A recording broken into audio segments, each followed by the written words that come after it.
Hello again. My dad was into radio. Several members of my family got into radio.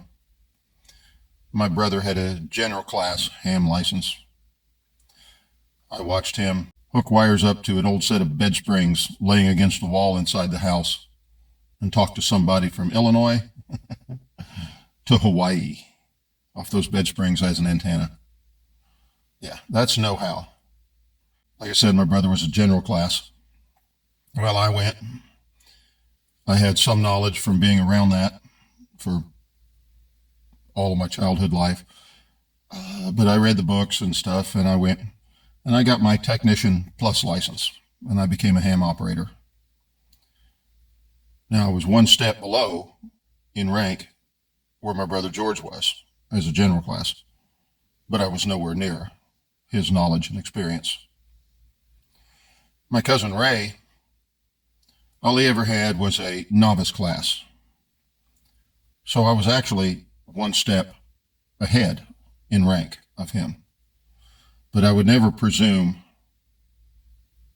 that I was even close to what he knew, because he had been doing radio for decades, cutting dipoles, raw, rough match, making them work and everything. When I was around him with his experience, I was looking to learn and never thinking I was anything more just because on paper I outranked him. Because it's the experience. It's the having your hands in it. It's the doing. It's the walk that makes you what you are, not the title. And in the same way, back in the Jesus movement, we had that young man who was charismatic in his personality, which in truth means nothing. But he came in, said he was a Christian, said he had a vision of Jesus in the desert and all this.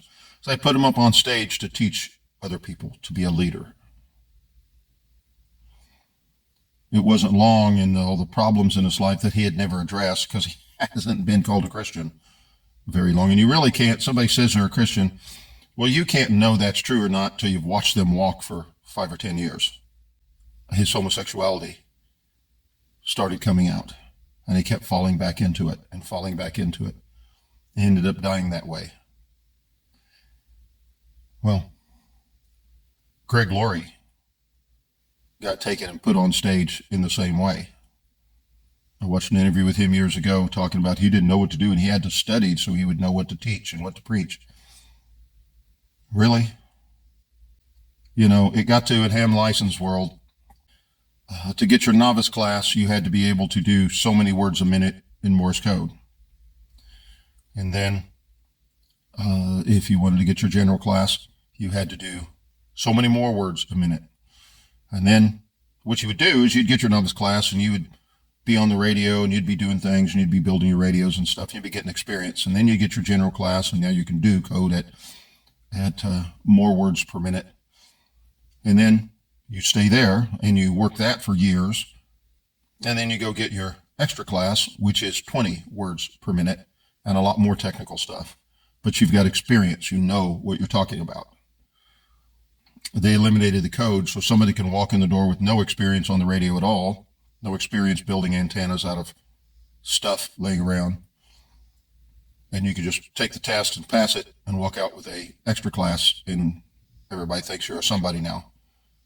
But you're not even a novice. Well, in the same way, most of the people you see on stage preaching,